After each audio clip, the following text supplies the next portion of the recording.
Bonjour à tous, je suis Gilles Mansillon, je reviens à vous aujourd'hui brièvement pour vous souhaiter une excellente journée, pour discuter de certains aspects de cette lumière éternelle, de cette flamme sacrée qui devient de plus en plus présente dans l'existence au fur et à mesure que l'on peut la cultiver. Et donc vraiment c'est toujours continuer à profiter de plus en plus dans l'abandon de toutes ces natures inférieures pour arriver à redécouvrir toutes ces natures supérieures et reconnecter à des voies de sensibilité qui nous permettent d'être toujours dans l'appréciation et la gratitude de la vie, ce qui n'est pas il y a toute une déprogrammation pour arriver à cette programmation, mais petit à petit on y travaille et l'univers nous aide toujours. Il y a toutes sortes de forces invisibles. La plus haute sagesse pour nous aujourd'hui, c'est le higher self.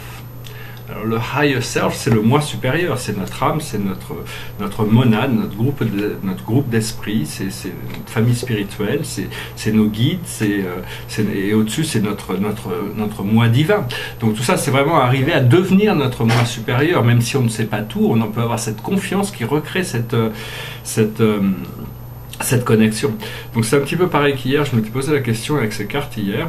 Ce que l'on doit comprendre, c'est les limitations. C'est vraiment, il faut comprendre nos limitations, il faut comprendre où on en est, et à partir de là où on en est, on peut accepter de laisser nos limitations pour arriver vers quelque chose de meilleur qui nous attend.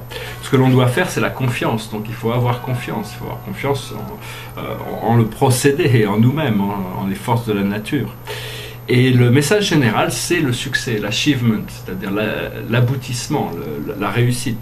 Donc c'est vraiment la fin d'un cycle. Et faut savoir que bon, l'univers est conscient de nos cycles, il est conscient de tout ce qui est supérieur à l'intérieur de nous, il est aussi conscient de tout ce qui est inférieur à l'intérieur de nous. Et ces deux forces sont maintenues et entretenues également. Hein. Il y a pas c'est ce qui crée le dynamisme qui permet l'évolution. Le but étant quand même de créer un véritable caractère pour devenir des co-créateurs conscients et responsables.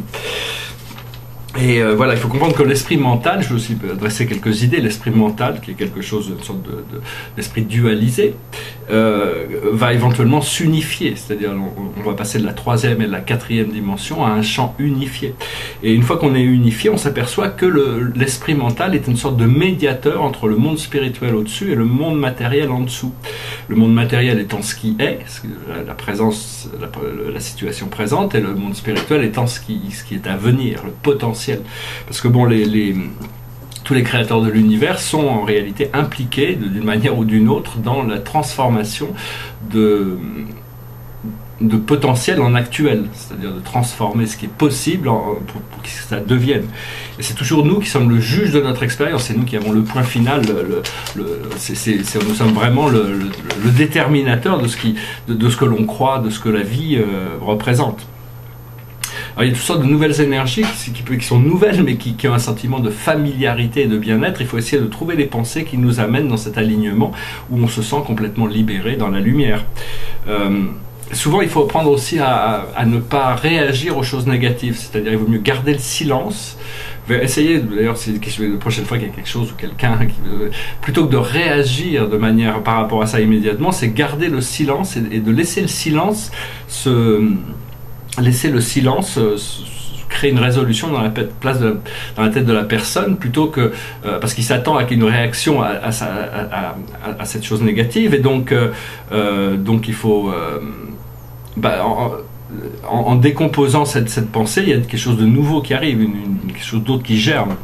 Parce que la vie est partout et dans tout. Hein. Il n'y a pas un endroit où la beauté, l'amour, le bien, le beau, le vrai ne se trouvent pas.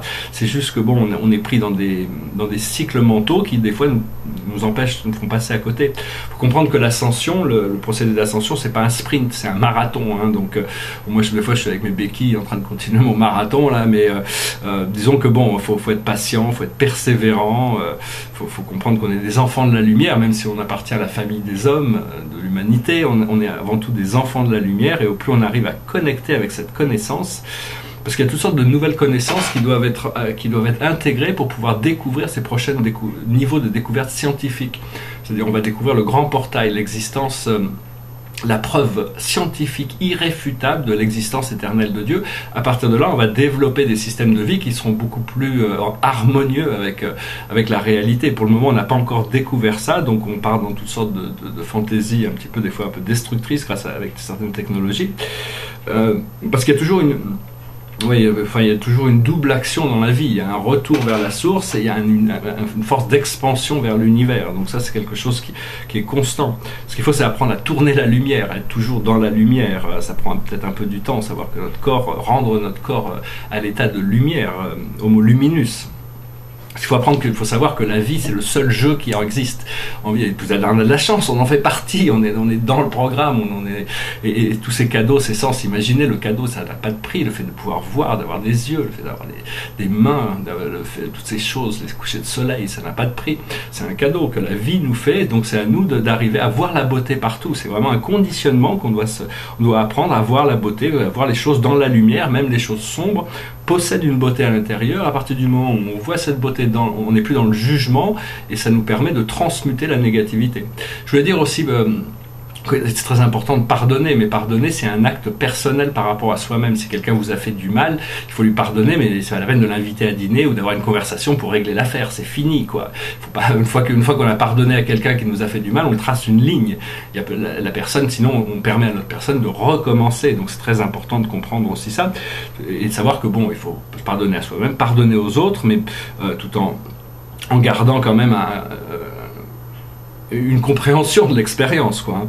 Il y a aussi une bonne nouvelle, c'est savoir qu'on est déjà où on doit aller, c'est-à-dire c'est juste qu'on n'a pas encore réalisé, mais on est déjà, n'importe où l'on se trouve, on y est. C'est juste que vu qu'on ne se connaît pas, on a tendance à s'accrocher aux ombres du monde terrestre pour se rassurer, parce que bon, éventuellement on va commencer au plus on avance dans la lumière, on pourra en découvrir le visage de la vérité. C'est-à-dire, tous les immortels, le Christ, le Bouddha, tous les grands immortels connaissent déjà le visage de la vérité, mais en réalité, il n'y a que Dieu qui connaît vraiment Dieu, hein, personne d'autre. Dieu, c'est un mystère un peu pour tout le monde, mais bon, les maîtres ascensionnés, les anges en savent énormément plus que nous sur cette vérité. Donc voilà, je voulais juste venir brièvement vous adresser ce petit message. Je n'ai pas prévu de chanter là, mais bon, on verra la prochaine fois. Je vous souhaite une excellente journée, et puis je vous souhaite de célébrer cette journée au maximum. Carpe diem. À bientôt, namasté.